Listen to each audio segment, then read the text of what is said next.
Good morning, and welcome to Fervo Energy's second annual Tech Day. My parents aren't here this year, so it's much more low-key than it was last year. Thank goodness. When we sat around the table in the summer of 2023, last summer, planning for the inaugural Fervo Energy Tech Day, we had just started producing first steam at Project Red, our commercial and technical pilot in northern Nevada, a project many of you are familiar with.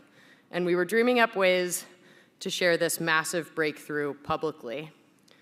Those of us who'd been at Fervo in 2021 recalled another epic day in Fervo's history when we sat around a different table and watched the minutes of Google CEO Sundar Pichai's annual I/O conference keynote speech tick away because we'd been promised he'd say these two words. There they were, up on the screen. Sleek, minimalistic, but substantive. Never mind that the tech giant had said them but 2 minutes and 41 seconds before closing 2 hours worth of remarks. He had said them, and the world had heard.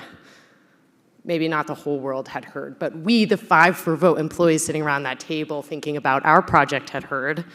And we were very, very excited. So in 2023, last summer, we thought the idea apt. We'd hold our own event modeled after Google I/O, a captivating combination of substantive announcements, flashy animations, minimalist aesthetics, but the whole thing would be dominated by, you guessed it, geothermal energy. Last year, we gathered here at the ION to tell you that we'd proved it, that we'd drilled 2 horizontal wells, connected them, and effectively flowed fluid through them, picking up enough heat to satisfy organic Rankine cycle power generation and produce electrons for the Nevada grid. We've now been producing electrons from that system for 10 months, exceeding 6,200 hours of commercial operation. This year, as you'll soon find out, we've smashed the technological ceiling yet again, making massive strides and achieving productivity metrics decades ahead of Department of Energy predictions. These results help us chart a clear path toward future improvements across drilling, completions, reservoir engineering, production management, and facilities and power plant design. They also create crucial financing momentum to help us deploy rapidly and at very meaningful scale. As we've retired challenge after challenge, I'm proud to say that we've adhered strongly to our values, working to build something that lasts by prioritizing health, safety, and environment, engaging with the communities that surround us, and building a truly sustainable approach to geothermal deployment. This year at I/O, Sundar Pichai announced that Google is fully in its Gemini era, highlighting that Google's AI assistant is officially integrated into all of their 2 billion user products. In a 10-minute summary of his 2-hour keynote, you can see that Sundar discussed AI's role in Gmail, Google Photos, a Google AI agent similar to ChatGPT, video generation, video search, Google Workspace, travel planning, computer vision, and teaching and learning. I left out the ones on this list that are in Greek that I don't understand. Google is far ahead of the curve. In 2021, Sundar touted how his company was the first major company to become carbon neutral in 2007, the first to match their operations with 100% renewable energy in 2017, and would be the first to operate entirely on 24/7 carbon-free energy every hour of every day by 2030. They were the first company to automatically shift the timing of major compute activities to match when clean power was the most plentiful, the first company to take a bet on our 24/7 clean energy technology as a key to their future, and the first company to work with a Western utility to operationalize a clean transition tariff, allowing large customers to pay more for new generation sources. But a new race is on. And the narrative around that race has everything to do with technological progress that unlocks an AI-enabled future and much less to do with the massive amount of energy required to win it. I know this because AI is what Sundar talked about in the last 2 minutes and 41 seconds of this year's keynote speech at I/O, which we know to be where he buries the most meaningful nuggets. He also spent the prior 2 hours talking about AI, but no matter. We are engaging in an age where artificial intelligence and technology compete with utility grids, federal government facilities, C&I customers, carbon capture and hydrogen plants, and local municipalities for energy they need to keep the lights on. When I joined Fervo, we knew that we'd be able to find buyers for the product we would soon be able to offer. But today, it feels like the runway for 24/7 carbon-free energy is nearly limitless. And with the breakthroughs we've accomplished at the speed with which we've accomplished them, that we've put enhanced geothermal systems at the very core of the current and future global energy landscape. The world is moving fast, but Fervo is keeping pace. Just as AI is changing the topography of our productivity, our team is changing the topography of energy in a way that takes careful consideration of the environment, the climate, and the people who live on this planet. I appreciate you all for taking the time to attend today in Houston and listen, and I hope you come away just a bit more optimistic by the gravity of what we've accomplished. With that, I'd like to introduce the co-founder and CEO of Fervo, Tim Latimer.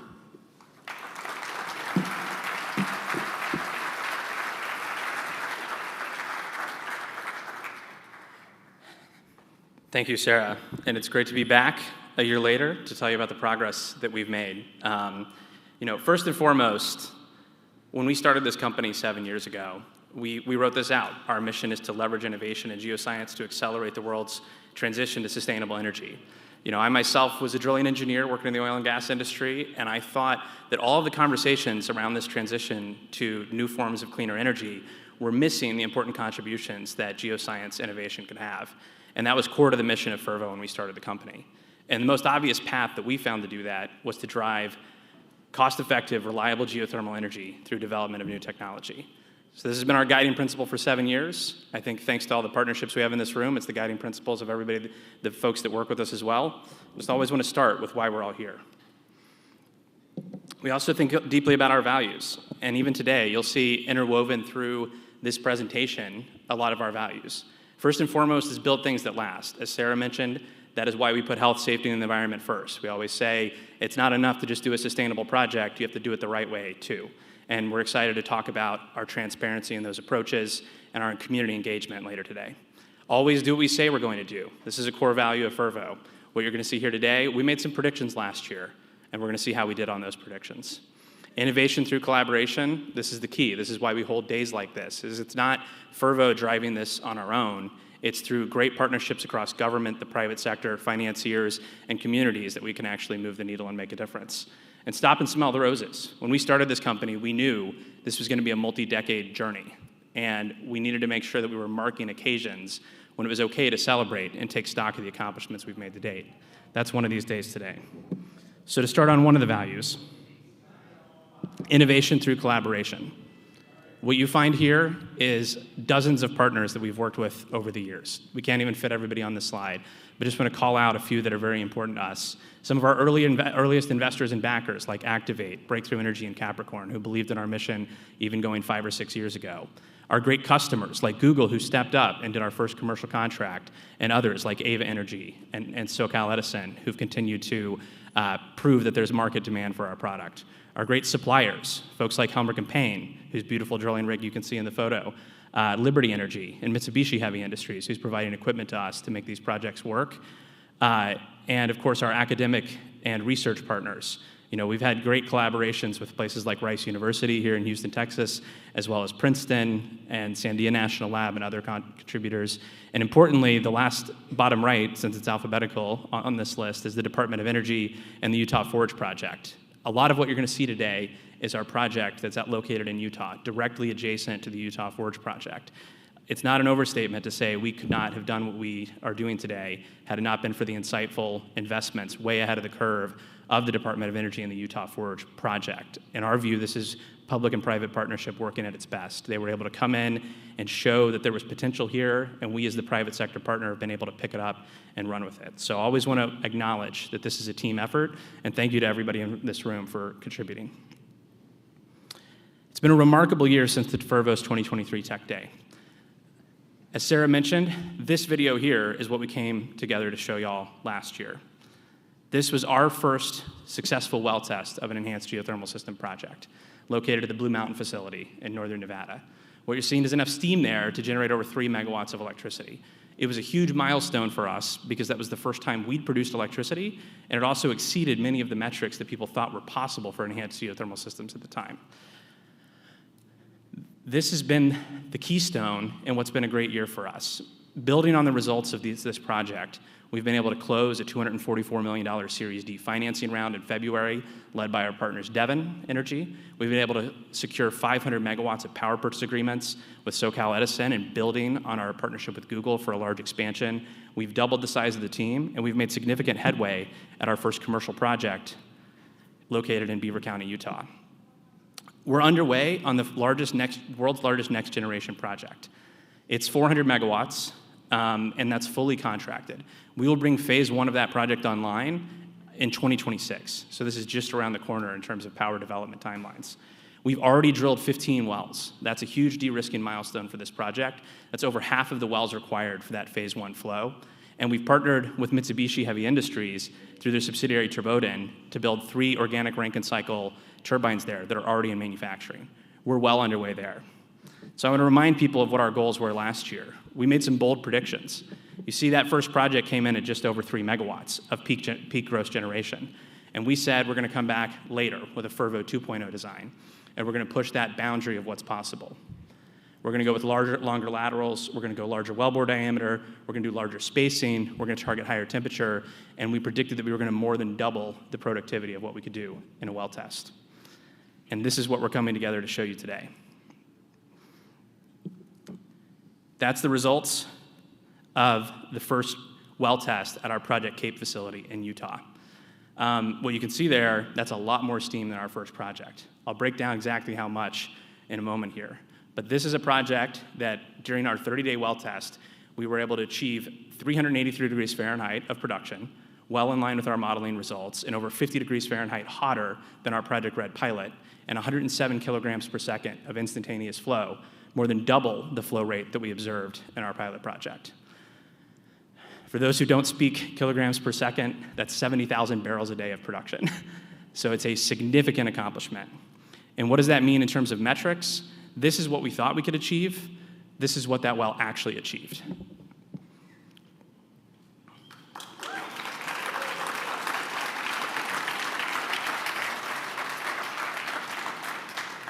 I don't know how often startups are able to talk about forecasts of projections of results and then come back within a year and even exceed their own forecasts. But that's what we're doing here, and it's thanks to a lot of the partnerships we have in this room, and it's the thing that's putting enhanced geothermal systems on the map decades ahead of schedule. Being able to produce 10 megawatts from a single production well is a milestone that dramatically improves the economics of geothermal and really opens the door to new possibilities. Accomplishing this, true to our value of innovation through collaboration, is not because of some one whiz-bang technology or some one person's bright idea. It's a concerted team effort. No one factor drives the success of this performance. The next phase of the geothermal decade comes down to optimizing every single part of this process across a huge team effort.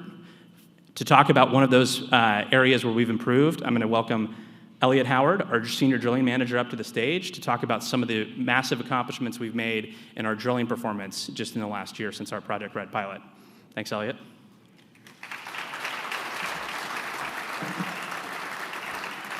All right. Thanks, Tim. Our team, especially the drilling team, is very much focused and believed in the same limiter redesign philosophy that was pioneered by Fred Dupree and also used by Utah Forge. This means that we're constantly trying to seek out and identify the one thing that at any given time is holding us back from incremental improvement. Remove that as a limiter, and then go out and find the next opportunity.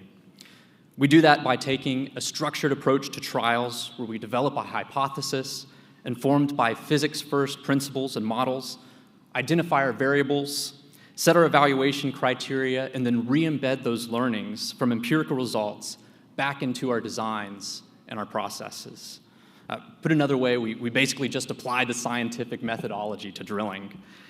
And although we apply this to all aspects of our drilling operations, today we'd like to give just one small example of this process in action. All right.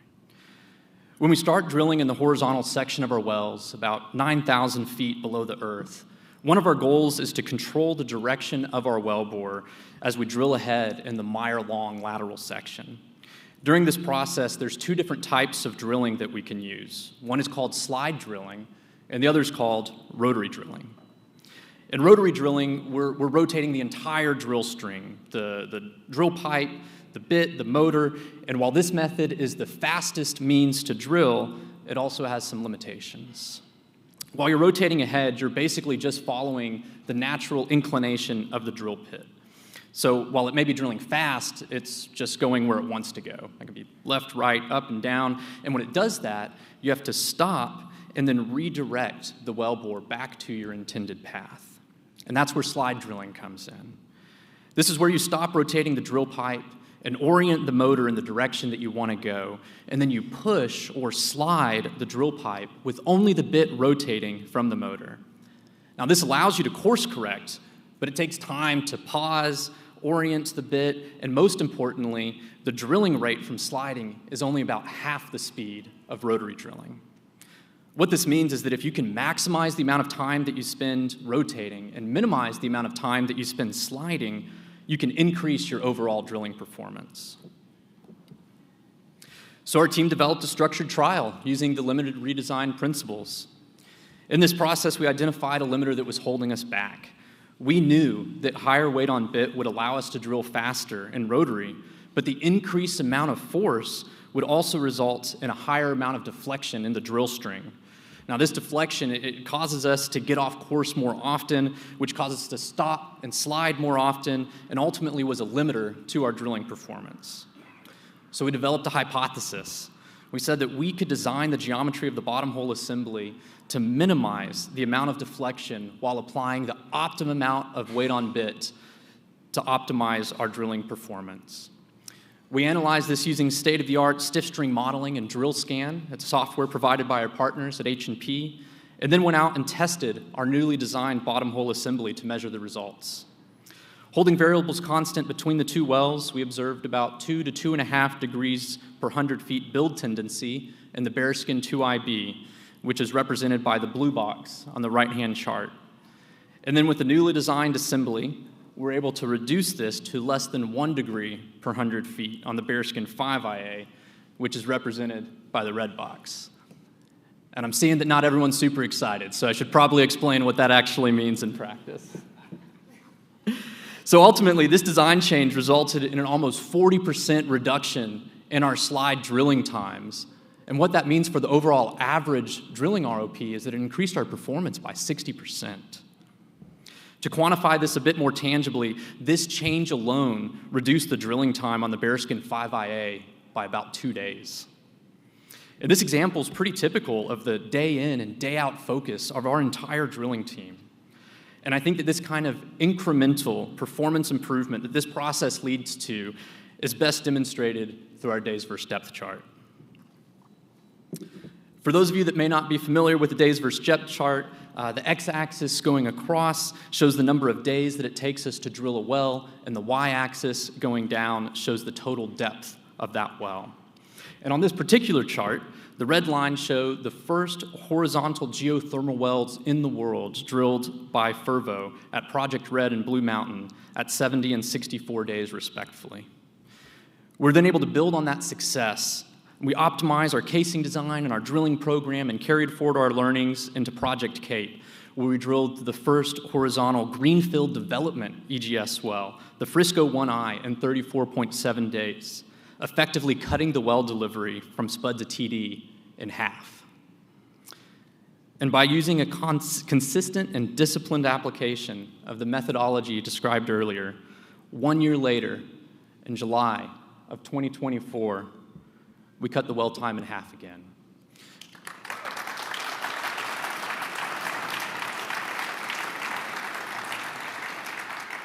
Yeah, I actually put in the notes, insert hopeful pause here, so I really appreciate y'all delivering on that one.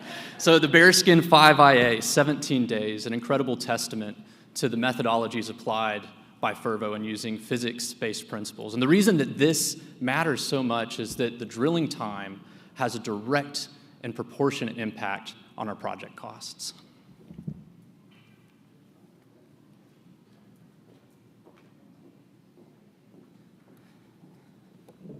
Thank you, Elliot. Let's talk about what that means for project costs, because if we want to build geothermal at the pace and speed we want it to be, it has to be cost effective. There's been a great tool released in the last year from the Department of Energy, just a few months ago, in fact, called the Department of Energy Commercial Liftoff Report for Enhanced Geothermal Systems. And it outlined an ambitious roadmap by the end of this decade, how do we drive to a cost-competitive, grid-parity price for geothermal power, and then how do we set a long-term ambitious goal for 2035 that would be even more aggressive than that. What you can see is whenever they analyze the cost, 2021 is what they used as the baseline. There's very little data. We hadn't published our results yet. The Utah Forge project was just getting kicked off on some of their drilling phases. And so the costs were assumed to be what they'd always been, $30,000 per kW. For people who aren't in power, I can tell you that's a non-starter price from a commercial offtake standpoint. But we were able to work with Forge. Utah Forge published a lot of great results, and we completed our first pilot. And based off the metrics we saw from drilling and completions and productivity, we thought our Project Red pilot came in about here. So from the 2021 baseline, we cut costs by half. Still not at parity with the grid, but inching closer. That liftoff report set a target for 2030 that was the most ambitious target they thought they could credibly come up with to drive towards grid parity costs for enhanced geothermal systems. And they highlighted a lot of areas of improvement. As we put together these metrics we've talked about for Project Cape, this is where we see us coming in just on phase one. Almost hitting the 2030 targets 4 years in advance. And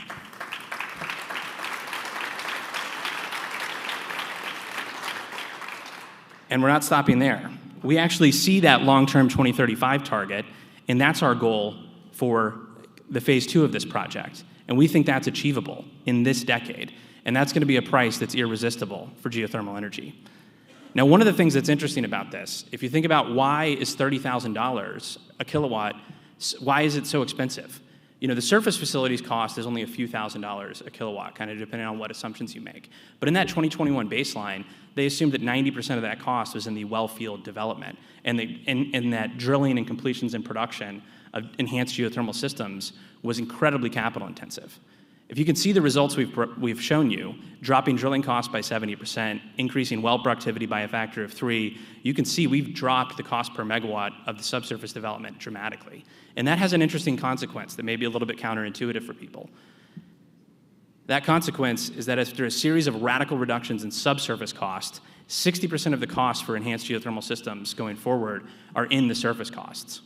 And this is bringing around a radical rethink in priorities. I think the vast majority of all research and effort that has gone into developing enhanced geothermal systems to date has been almost exclusively focused on the drilling, the completions, and the production.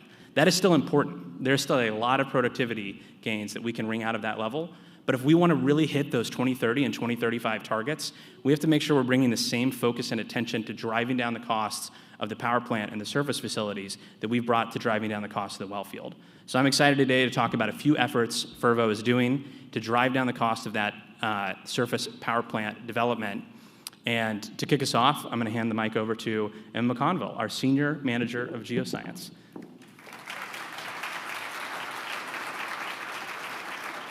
Thanks, Tim.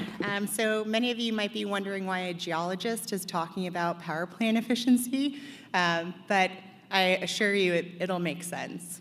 So really to frame this discussion, I think it's important to look at conventional systems. And so here's an example of the Blundell power plant. It's approximately 30 megawatts net, and it took 9 years to develop from the first well drilled to the first power plant coming online. Now, when we compare that to what we're doing at Cape Phase 1, we're developing 3 times that amount of power in a third of the time. And that's really the value add of what Fervo is doing today. And why can we do that? So with conventional systems, there's a long timeline. You have to understand the temperature of the resource. You have to understand how the natural fractured reservoir interacts with one another or within the subsurface. And so that time usually is about 3 to 5 years. And at that point, you can design a custom power plant for that particular resource.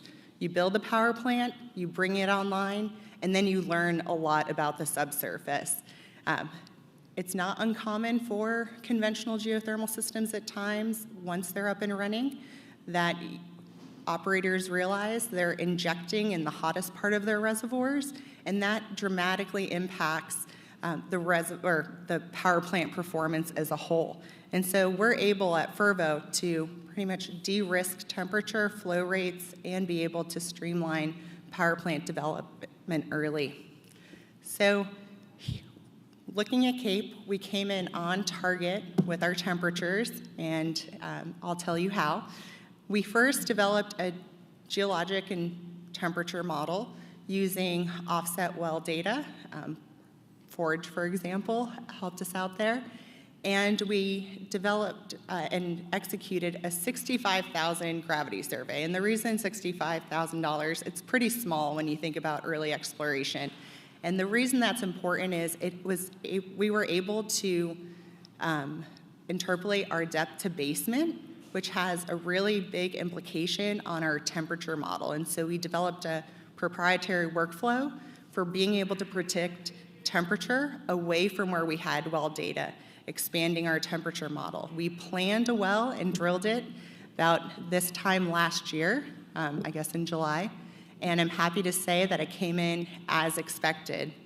And to highlight that, here is our temperature and depth curve. In gray, you'll see what our original temperature model predicted, and in orange, you'll see what the actual temperature was. It actually was a little bit hotter, deeper, but that's good news for us. And I also want to highlight that if this temperature didn't come in exactly how we planned, we have the opportunity to change our lateral depths to target those temperatures. So pretty much taking temperature off the table is a risk. And just last month, we cross-flow tested 4 of our wells. These are the target versus actuals from the temperature perspective of all of those wells. We came in on target or even slightly above target. And what does that mean from a production standpoint? So Tim mentioned we were flowing at 383F and climbing. That grayed out window is the temperature target for what we designed our power plant at. And we're right on target. We're seeing the temperatures climb, similar to what we expected and saw at Project Red. So with that, I'd like to conclude that conventional geothermal has long timelines due to the bespoke nature of the natural systems. But here at Fervo, we've proven that we can target temperature, we can manage flow rate, which allows us to engineer an optimal power plant design early to really shorten our development timelines. And to talk a bit more about innovation in the power plant space, I want to introduce Quinn Woodard, our Senior Director of Power Generation and Surface Facilities. Thank you.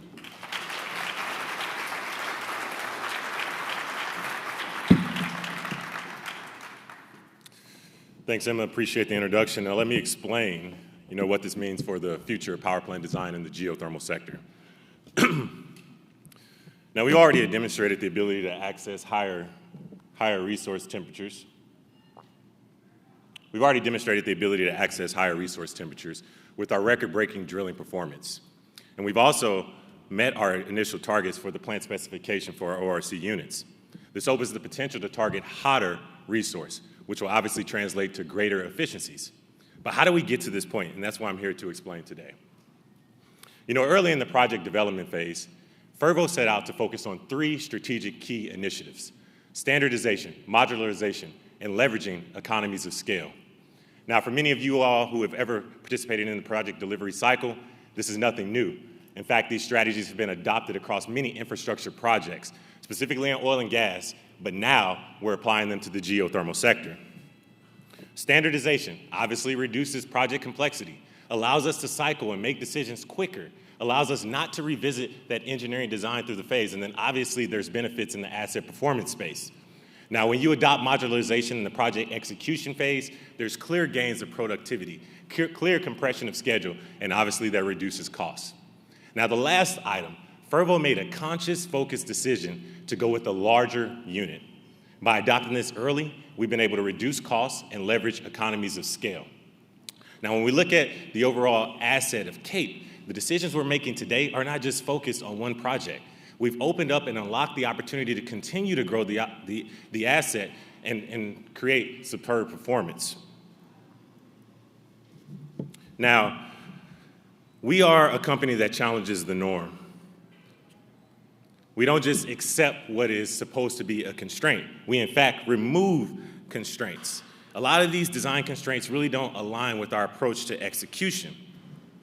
You know, Emma discussed early, we are actually specifying the plant requirements before we actually develop and produce the resource. When you look at traditional geothermal execution, this is completely flipped. This impacts time, this impacts the schedule. This obviously impacts cost as well. Now, there are published standards out there that break down the typical facilities CapEx associated with geothermal facility build-out. One of those items that is increasingly high is the gathering system.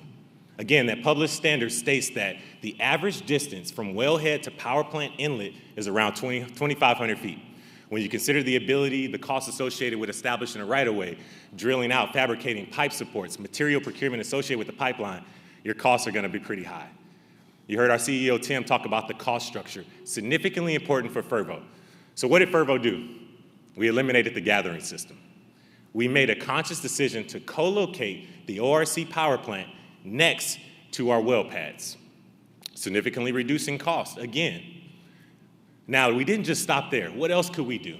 How could we reduce our overall facility footprint? Let's add a couple additional wells. We didn't just add 1 well, we added 8 wells per pad. Again, these wells come back to a common header, common production and injection header, and flow back to the plant. Again, driving down total cost for the project. When you look at these studies that I referenced, it states that 24% of facilities CapEx is associated with the gathering system. When you look at Fervo's capital expenditure, we've now been able to reduce the gathering system costs down to 2%.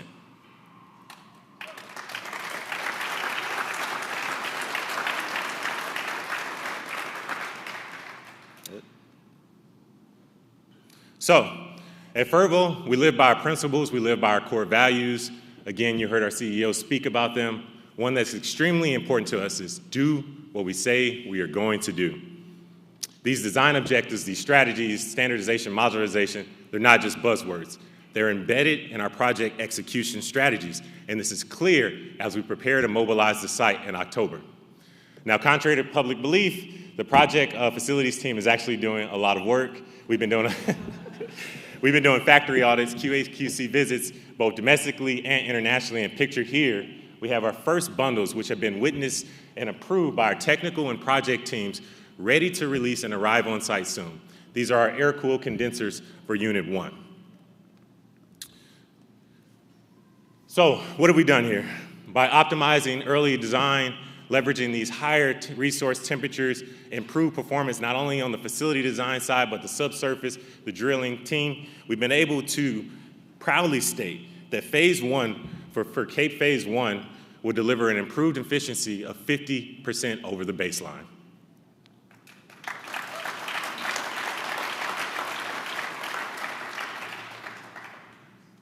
But that's not the key takeaway here.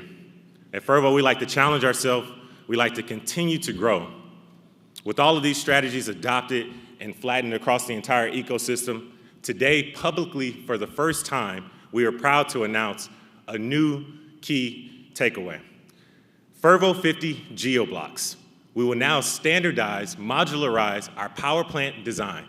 Going forward, every project that Fervo develops will leverage a 50 megawatt unit. Now, by standardizing the design across the entire system, the project lifecycle, and we're not just saying project lifecycle from an execution standpoint, we're speaking engineering, we're speaking procurement, we're speaking construction, as well as optimization, we will clearly see efficiencies across the entire plant. Now, when I started talking today, everything that I speak of is current. This is what we've done. But what does that really mean for the future? With our firm commitment to action to deliver clean, reliable, 24/7 renewable power, we are definitely poised to achieve a 100% improvement over plant efficiency for our future assets. Now, what does this all mean when it comes to plant efficiency, standardization, cost reduction? At this time, I'd like to introduce our CFO, David Ulrey, who will tie it all together on why cost structure is so important. David?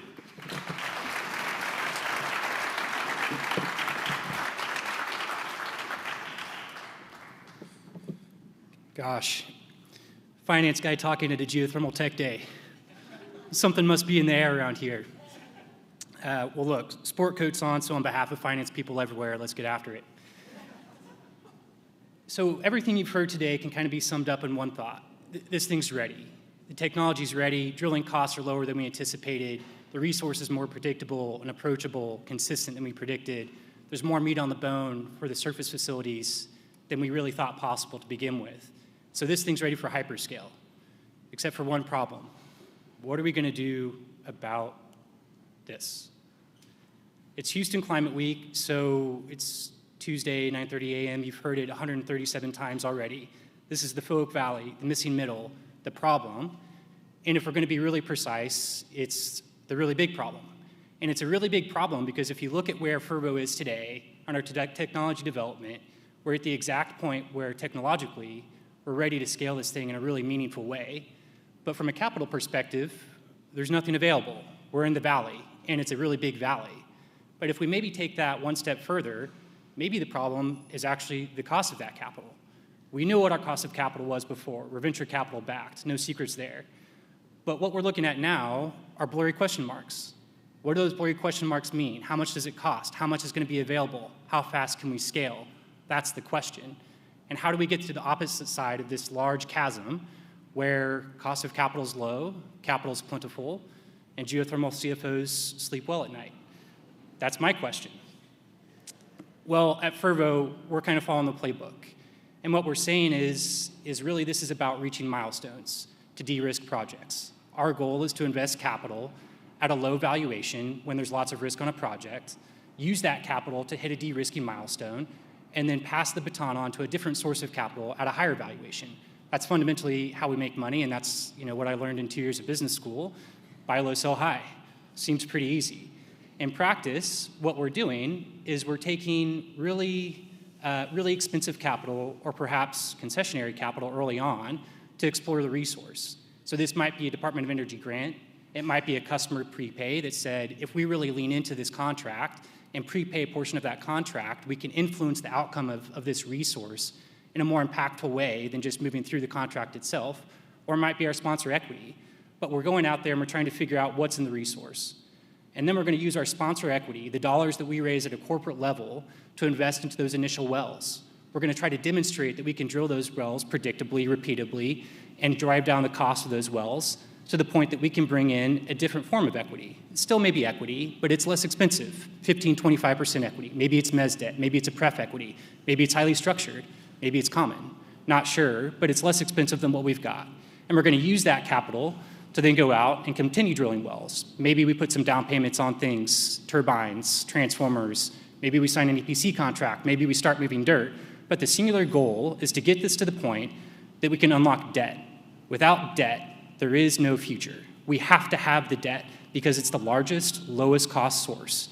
And so everything we do is to get this to the point that we can look at this like an IKEA box. It's construction, it's nuts and bolts, it's really boring. That's where debt's going to step in and be a meaningful part of this. But this is really only half the problem. The other half of the problem is when do we access that less dilutive capital, that lower cost of capital?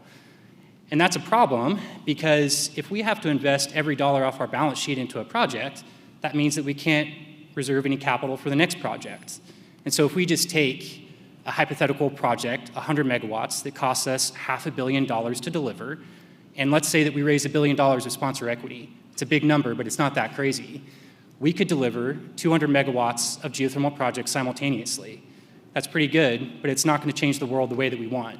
And so our job is to move this curve to the right and say, what happens if we can get to a point where for every dollar of CapEx in a project, Fervo only has to invest 25 cents of that dollar before we can access less dilutive sources of capital.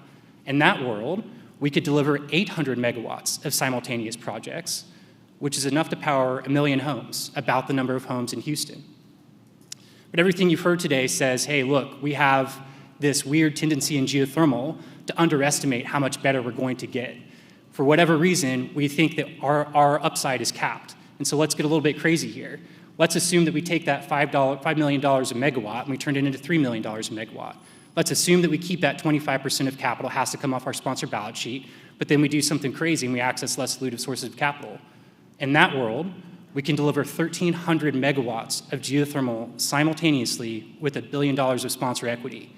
Again, $1 billion, a big number, for 1,300 megawatts of geothermal. That's enough for 1.7 million homes. That's all the homes in Houston, the greater Houston area, and probably even our neighbors to the north in the Woodlands. But back to cost of capital. Cost of capital is one of finance people's favorite thing to talk about. I think sometimes because it's nebulous, and maybe that's our only differentiation is we understand how to do division. So what's it really mean here? We all know that lower cost of capital is better. We know that lower cost of capital means higher valuation. But what impact does that have today? Why do we care about it today?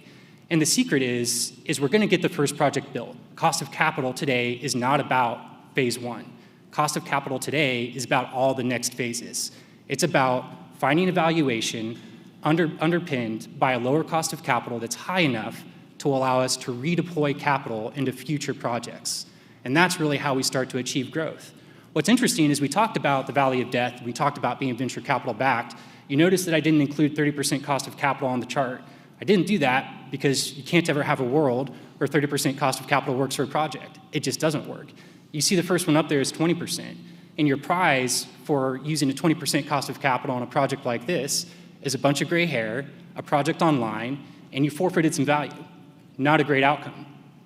But as we shift right and we just follow those blue numbers, that's finance for a hard code, we follow those blue numbers to the right and we get to something like a 15% cost of capital, all of a sudden we unlock some capital to redeploy into future projects, $90 million or so. In finance, that technical term is called a constructive move. We just keep following this and we say 10%, hey, look, we're really starting to get something, $270 million. That's pretty good. But there's one more column on the graph, 8% cost of capital. That 8% cost of capital is there because that's what's underpinning these long-term forecasts for power pricing. There's one cell in the model that has more impact on our ability to lower price than any other cell, and it's cost of capital. 8% is what solar did. 8% is what wind's doing. 8% is the goal, and that's what we have to do. And why that's important is that because we can do what solar did, and we can achieve an 8% cost of capital, we unlock 145 additional megawatts with the same exact project, the same economics, the same CapEx profile that we had before. That's a great outcome. So this is great. Low cost of capital. I want it, you want it, how do we get it? That's the golden question. And really, it's actually pretty simple. To get finance people, not super complicated, not super smart. It comes down to perceived risk. You want lower cost of capital, you reduce the perception of risk. How do you do that? Well, actually, again, very simple. All you have to do is all this. Sign power purchase agreements, lock up interconnection and transmission, find a way to comply with prevailing wage and apprenticeship tax credit requirements. Maybe you find some land leases, maybe you get permits, find water, find the resource, drill wells in the resource, prove that you can drill wells repeatedly in the resource at the temperature that you said you would in your economic models, prove out the technology, do all of this, lock up turbines, find transformers that you can deliver it on time, sign up an EPC, you have to find the EPC, work their insurance requirements. But if you do all that, we get to this point where we have this magic green check mark. And we think that's kind of where we're at today. And so at this point, this is where we all start booking our tickets to LA. You queue the Netflix people up to create the EGS documentary.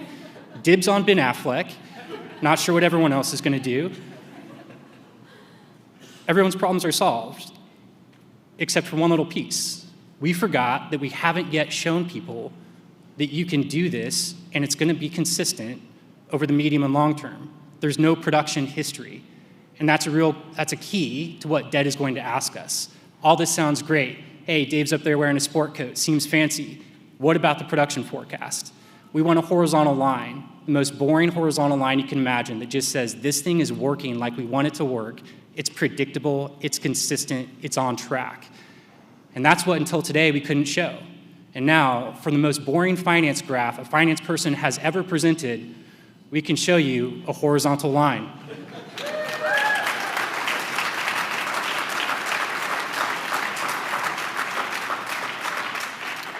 This is a huge moment. We do a lot of diligence meetings. We've had a lot of rounds of investment, and this was the singular question that people couldn't wrap their head around. How can I trust that this asset is going to operate like we say it's going to operate? And now we've got the horizontal line that proves it. That thing's there. It's operating like we said it would. 10+ months of operating history, 10+ months of electrons on the grid. It's working. It's real. It's today.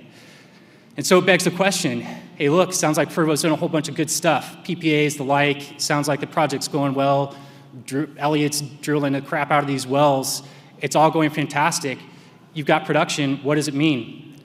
Also today, we're announcing that for the first time, we've closed $100 million of debt at the project Cape Phase 1 level that's going to underpin our development here.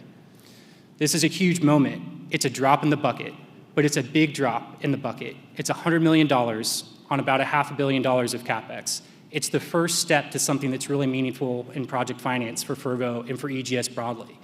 We worked with our partners at Excalibur Rural Capital to put this in place, and they were the first to really see that there's a way to look at risk and ring-fence risk and bring capital in a phased approach that allows them to get comfortable with the risk underpinning the project. And you'll notice I've circled something in red there. $65 million of this $100 million is specifically earmarked to drill and complete wells. If you would have asked us a year ago, what are you hearing from lenders when it comes to lending against drilling and completions of wells? It wasn't a, yeah, we'll get there. It wasn't a, it's a maybe. It was a no. It was a hard no. It will not happen. Until Fervo and EGS broadly demonstrates that we can drill wells predictably and repeatedly, this is not possible. And all of the work that you've heard about today has resulted in the ability to close this loan. And so you come back to it and you say, hey, this sounds great. Where are we on the path to cost of capital? Well, let's talk about it. This is what Fervo's doing and what we're looking at. And you can see that we started off with 100% sponsor equity, venture capital dollars, 30% cost of capital. I didn't put it on the chart, so it doesn't work. So we go a little bit further, and our partners at DOE and otherwhere give us a little bit of grant financing. That helps a little bit. Now we've worked with Excalibur Rural Capital to put $100 million of debt in place, and now we're getting somewhere on the cost of capital. Next up for us is finding third-party equity providers that are going to come in and help us drill out the remainder of this well field and underpin the full capitalization of the project en route to a construction term loan that really has the meaningful impact on cost of capital that we need. And you can see that that 13% that we put at the bottom here is lower than the 15% we talked about before. These projects, with today's economics, work. They work, and they work in a really big way. And we're not even talking about Cape Phase 2. All the stuff that Quinn talked about is future. That's the next one. What we're doing on Cape Phase 1 is here, and it's here now. And so now we've talked a lot. We've talked about project finance. We've talked about how you get it, put up the menu, we scared everyone, we put up dollars of sponsor equity, et cetera. We haven't really answered the question, is the juice worth the squeeze? What happens if you actually get it done? Well, if we actually get this thing to be the solar standard and we find a way to an 8% cost of capital, we see a path to that. We think that a 70% loan to value vehicle is not crazy. These things kick off an enormous amount of cash flow and they're highly consistent. We just showed you the boring line. And so if you can do that, what does it actually mean for us? Well, let's get crazy again. Let's think about $3 million a megawatt of CapEx. $3 million per megawatt of CapEx with the cost of capital that we're showing on the left means that a 100 megawatt project only costs you $46 million of sponsor equity. We go out and we raise $1 billion of sponsor equity. That means that we have 2,200 megawatts of simultaneous EGS development today. That's a real number. And if you put that into context, that's 2.8 million homes. And so now we're talking about all the homes in Houston, Greater Houston, Dallas, and probably still our neighbors to the north in the Woodlands. So look, you've heard us talk about all the things we're super proud of. You've heard us talk about technology. You've heard us talk about surface and subsurface development. You let me brag for a little bit about cost of capital and other things that's happening in the finance world. The last thing that we want to talk about that we're super proud of is how we operate in communities and we be good stewards of the economy and the folks that we work with. And so I'd like to reintroduce you to my colleague, Sarah Jewett, our VP of Strategy, to take us there. Well done, David. I don't know if a finance dad making jokes is so funny because it's unexpected or because he's actually kind of funny. I'm back at Fervo. We think about innovation holistically. We push the boundaries not just on our core technology in the subsurface and the surface development, but also in our approach to environmental stewardship and community engagement. As you've heard from Tim, our mission is to leverage innovation in geoscience to accelerate the world's transition to sustainable energy. While contributing to widespread decarbonization is inherently sustainable, building a truly sustainable business, we believe, extends far beyond that and the product that we provide. To truly build things that last in line with our corporate values, we believe we have to embrace a people and environment-centered approach in all that we do. So in this part of the programming, we're going to discuss a few of these ongoing efforts. So first, enhanced geothermal is a renewable, zero-carbon resource, as you've heard, and is one of the cleanest options available for 24/7 electricity generation today. But to date, we've relied on diesel generators to power our field operations during construction. This approach is common in geothermal and in oil and gas, and while constructing with diesel engines yields a truly minimal amount of carbon emissions when compared to a project's overall avoided emissions in its life cycle, we are not satisfied with the status quo, as you may have noticed. This is why we've worked super hard over the last year to become the first geothermal developer to electrify drilling operations completely, achieved as of August 31st this year. We had to, To do this, we had to evaluate operational modes of our rig, understand the utility line, design and procure equipment, and construct a system that would connect the two, and then train staff to operate them safely. This repeatable scale approach will now cut 2,500 near-term metric tons of CO2 emissions at the site and lead to widespread noise and cost reductions. With this momentum, we hope to make electrified drilling and further operations the norm of the geothermal energy industry. Second, we have committed to a deep and ongoing transparency about all the operations at the Cape Station site with the local community. We attend Beaver County Commission and Milford City Council quarterly meetings, but as operational activity has increased at Cape, we decided to up our game. In April, just after our first stimulation operation, Tim joined me out in Beaver County for an open and widely advertised town hall in both Beaver City and Milford, the neighboring towns to our project. These town halls provided platforms for open dialogue, allowing us to listen and respond to community member questions and concerns about the project. Attendees inquired about project longevity, project labor needs, how they could get involved in groundwater sources and uses. We appreciated the opportunity to speak about all these issues and more, and to boot, it was really quite fun. Another really big topic that's surfaced that comes up pretty consistently in new stakeholder engagement is earthquakes. Across North American oil and gas basins, fossil fuel production has, according to both academic and government research, led to an increase in seismic activity.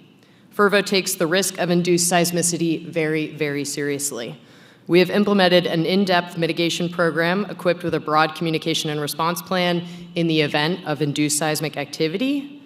We are very open with all project stakeholders, about our monitoring and mitigation plans and our tolerance levels, and we maintain a high level of transparency on this topic that we believe should also be the standard for the geothermal energy industry. To review this plan and its outcome in our initial well stim is Dr. Srish Dadi, geophysicist and leader of our data acquisition and advanced analytics program.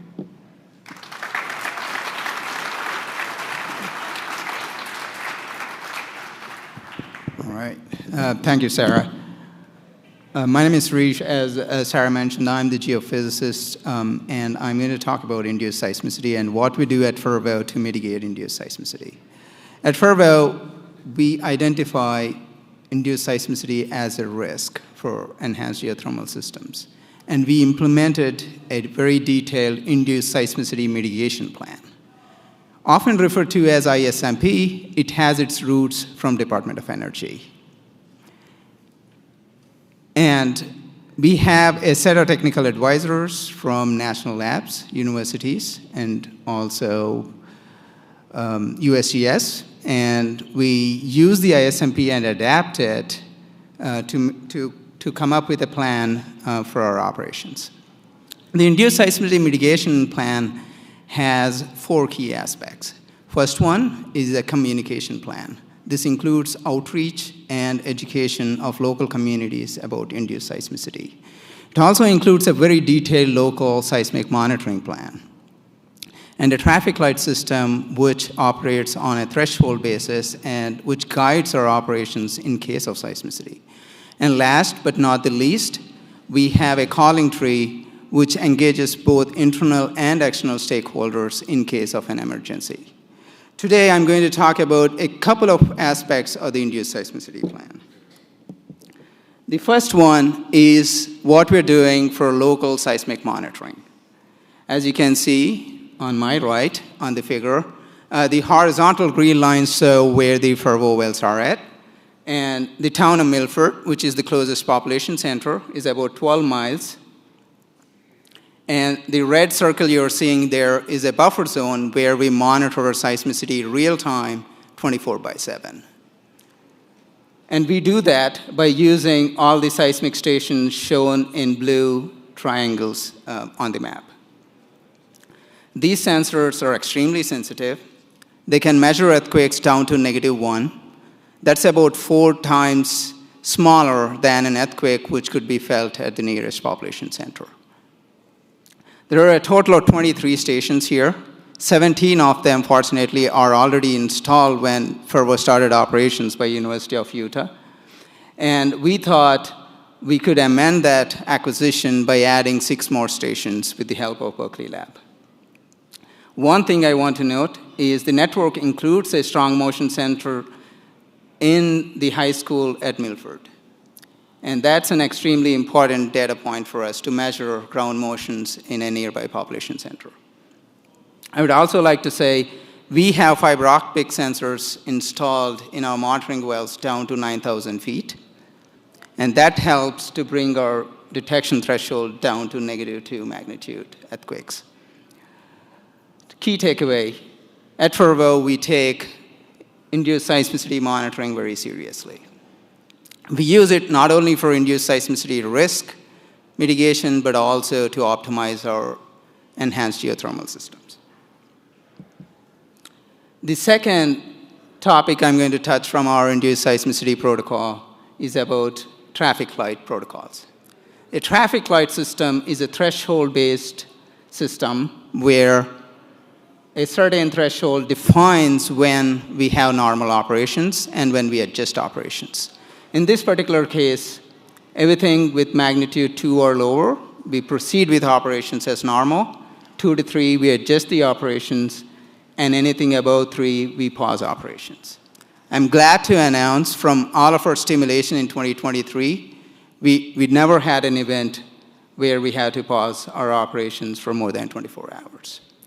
And I'm even more glad to announce most of our seismicity since Fervo started operations in 2023, including drilling and stimulation, most of them are within green. There are a few instances when we had events in the yellow thresholds there. However, we were able to adjust operations and the seismicity came back to normal levels. Right. So the last thing I'm going to talk about is I want to put that seismicity I showed earlier in a perspective. Now, I went to the USGS catalog and pulled all the earthquakes since Fervo started operations at Camp Station in 2023. And those are all the blue dots you're seeing on the map here and on the plot.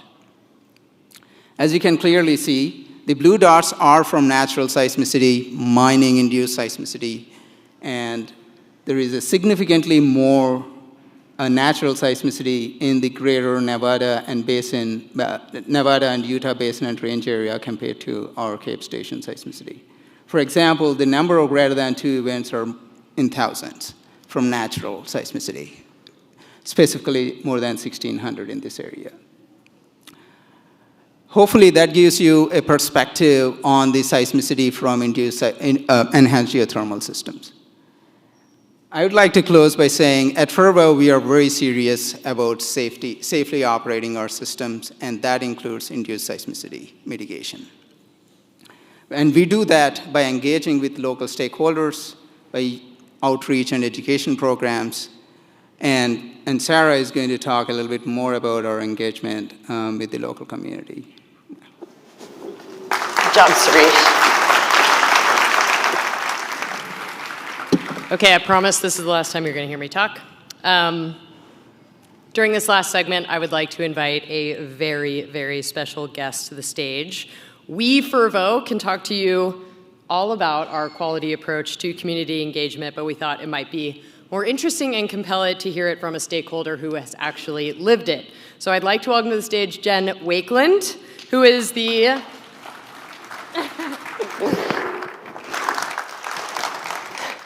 Jen is the Strategic Development Director for Beaver County, Utah. Though Jen grew up on the Wasatch Front, which is code for just south of Salt Lake City, she moved to Beaver County 2.5 years ago to do the thing she does best, which is work in government administration and wrangle and capitalize on opportunities for rural communities. Over the last 2 years, she has worked in the trenches with us to get to where we are, a tireless local partner and friend. Welcome, Jen. Thank you. Okay. Happy to be here. I'm gonna back away from this. Yeah, I know. I've got a big voice anyways. I'm a big personality, so we probably need a good 8 feet. Okay. Jen, thanks for traveling down here. Happy to be here. What beautiful weather in Houston. Slightly different than at home in Beaver County.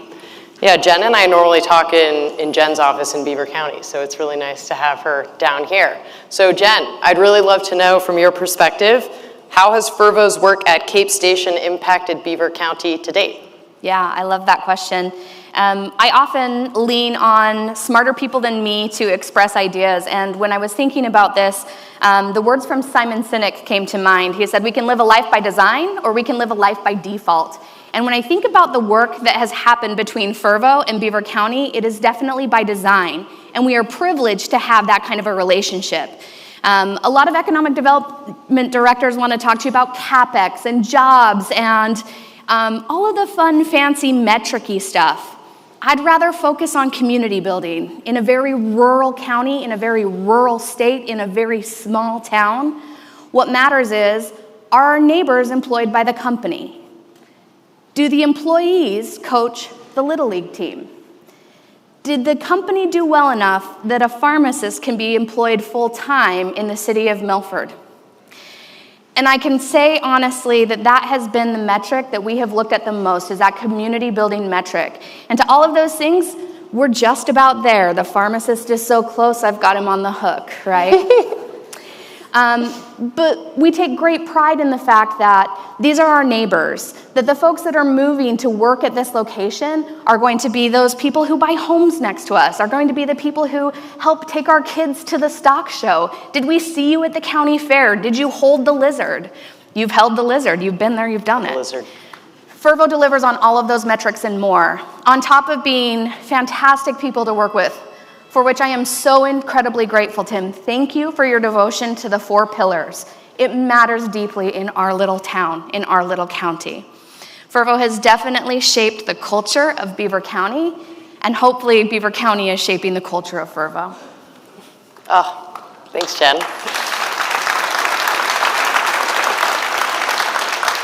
Can you share a little bit more about your vision for Fervo and geothermal in Beaver County in the days to come?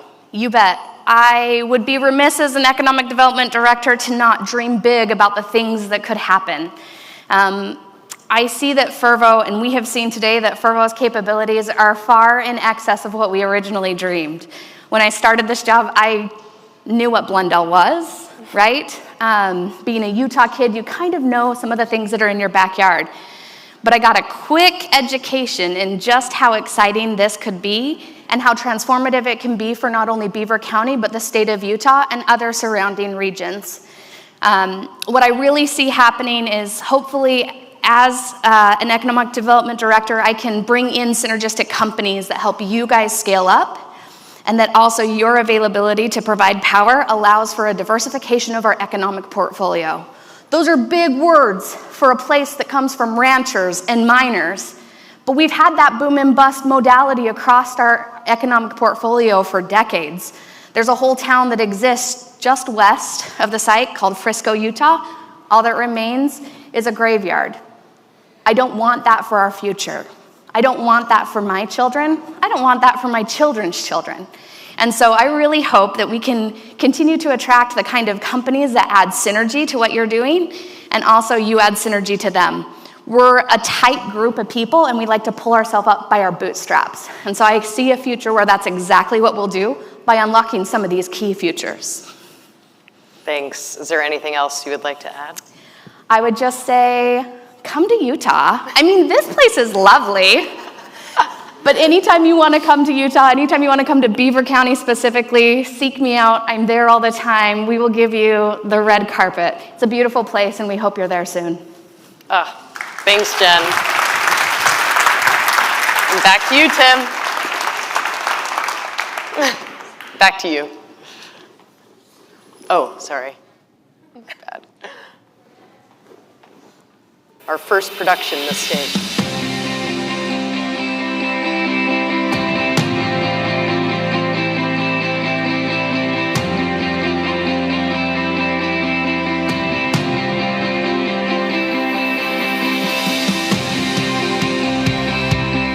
When you look at the impacts of climate change, we know we have to address the carbon emissions that come from our energy system.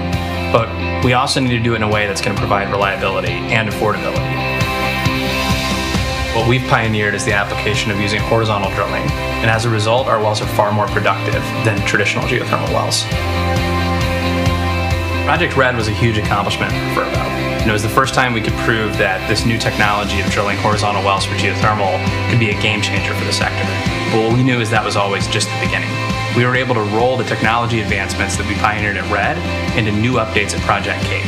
And so the projects that we're bringing online today are far more productive. A massive improvement year over year. Ultimately, we're going to have over 400 megawatts of power generation just from our first project site in Utah. The potential for geothermal is massive, and we believe there could be as much as 300 gigawatts of new geothermal power to come on the grid in the United States by mid-century. One of the barriers that's always held geothermal back is every project has to be a boutique, unique engineering challenge. Fervo has really flipped that script, and what we can do is so predictable from a subsurface side that we can actually move to a standardized 50 megawatt unit, one that we can manufacture in a large scale way that will radically accelerate the ability of the geothermal industry to grow. We're now in the geothermal decade. What Fervo has done with our technical accomplishments and rapidly scaling this into utility scale projects has caused people to look at geothermal with a new light and realize that it is the next energy revolution that's occurring. Our vision for the future is to make geothermal the pillar of the energy transition and the backbone of a 24/7 carbon-free grid of the future.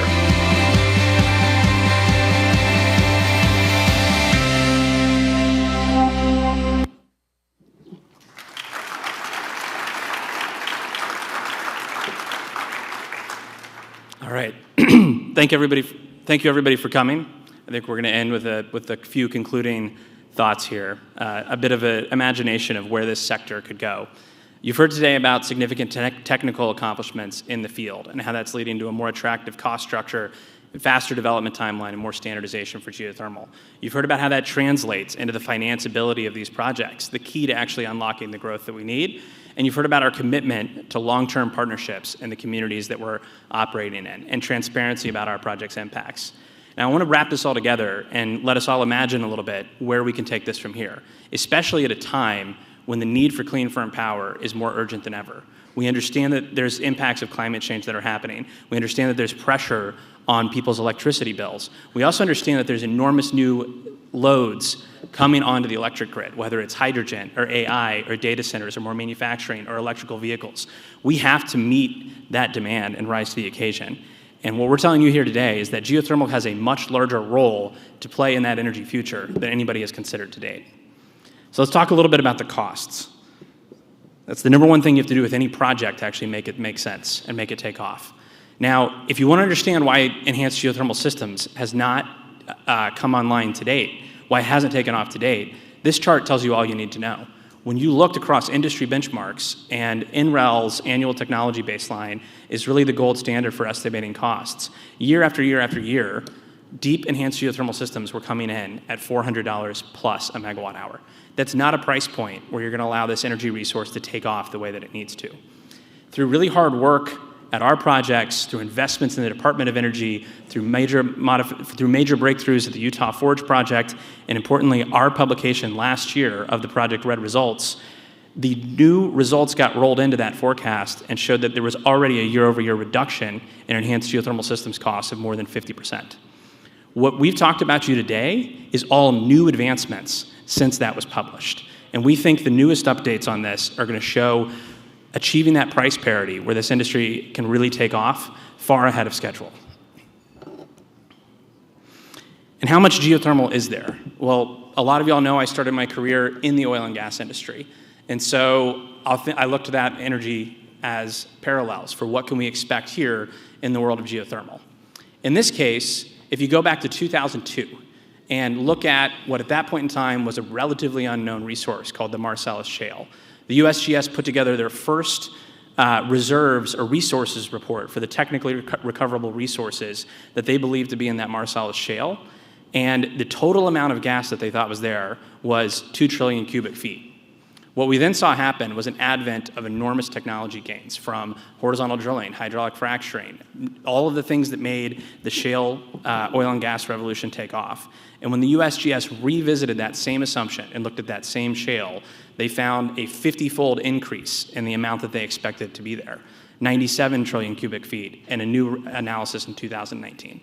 You see this over and over and over again anytime there's a breakthrough in technology when it comes to a resource. The harder you look for it, it turns out there's more there, and you can update those assumptions because the technology gets better, and that translates into how much we can recover. I think we're undergoing the same moment in the world of enhanced geothermal systems. An important thing to remember is just how recent a lot of these publications and breakthroughs are. Nearly all the resource estimates ever conducted for enhanced geothermal systems were conducted before the first commercial project. And we've learned a lot since then. And what we've learned actually changes the picture fairly dramatically. One of the things that we're going to talk about today is the introduction of bench development to the world of enhanced geothermal systems. You know, what we saw at Project Red, we just drilled 2 wells, an injector well and a production well. At this point in time, we're actually now drilling significantly more wells from a single pad. And what you see there in the middle of the screen is our bearskin pad, where we've now completed drilling 8 wells. And to the right, you see a diagram there. And one thing that you'll notice is we have a primary bench of production and then another bench of production underneath that. By drilling horizontally, we're actually able to pack in far more development resource in a single pad location in a single cube than anyone has seen before in the world of geothermal. This is a totally new concept for geothermal. Most of the prior analysis was based on spacing of vertical wells, not horizontal wells, and none of the prior analysis built in this concept of bench development. What this means for us is far greater land use efficiency, where the amount of land we need to produce power is decreased by a factor of up to 5. It also means far more resource efficiency. We can produce a lot more than we thought. And so when we look at our performance at Project Cape, compared to what the past reports were based on, this is what we find. The best estimate we've located for what actually underpins those assumptions of how much geothermal can be out there is really done by some quality analysis done by NREL, but quality analysis that predated the breakthroughs that we've talked about today. And they found a metric of about 0.75 megawatts per cubic kilometer that you can develop. When we look at what we're achieving at Cape, which we actually believe can be extrapolated across the entire resource potential mix, we are seeing a power density estimate that's 10 times higher. So I want everybody to think about that. All of the estimates that we've seen to date, all of the forecasts and projections, the bold ambitions of 50 gigawatts or 90 gigawatts or 100 gigawatts for what enhanced geothermal systems can do are all based off resource density estimates that predated what we've done with this technology that drives to a radically newer performance, and we think it could be up to 10 times higher. That's how much geothermal resource is out there. It's significantly more than people think.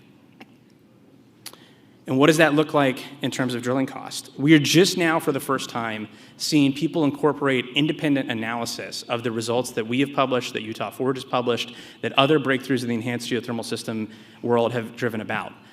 And this comes from a recent paper published by researchers from Stanford University that was published in Nature, where they did a map of where they thought the LCOE across the United States is under current drilling technology assumptions. And what you see here, it's very obvious why we're starting in Utah and Nevada. Those are the red areas that light up. And as any emerging technology, we're going to go to the place where the resource is best first. But the key is using those areas as a way to launch a learning curve and drive radical advancements in drilling cost performance and project cost performance that can unlock more resource. Whenever you look at applying those advanced drilling cases that NREL talks about, that we believe we are very imminently close to achieving, this is what that map looks like.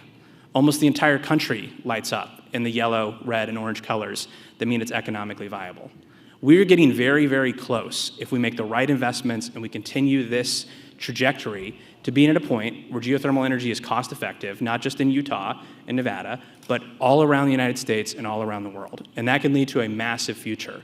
This is a new energy revolution, and it's just at the beginning. And I think it's going to change how the world gets its electricity. Last year, we ended with a prediction, so this year, we're also going to end with a prediction. What we told you at the beginning was we had the Fervo 1.0 performance, and then we forecasted the Fervo 2.0 performance. We then beat that forecast. What we're telling you is we're already on to the next generation. We are already working and putting plans in place for the Fervo 3.0 well design.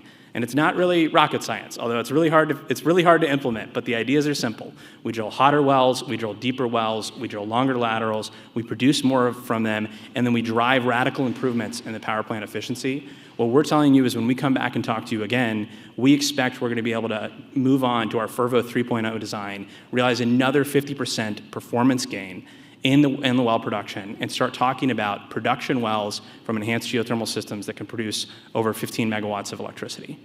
And that is going to be something that breaks into that radical reduction in costs that lets this resource take off. So with that, I'm going to wrap up. I just want to thank you.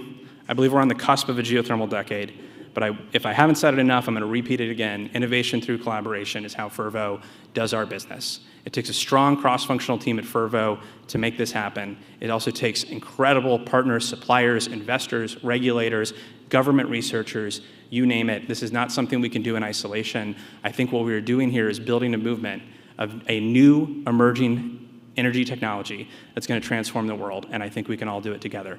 So thank you so much for listening to us today and being on that journey with us.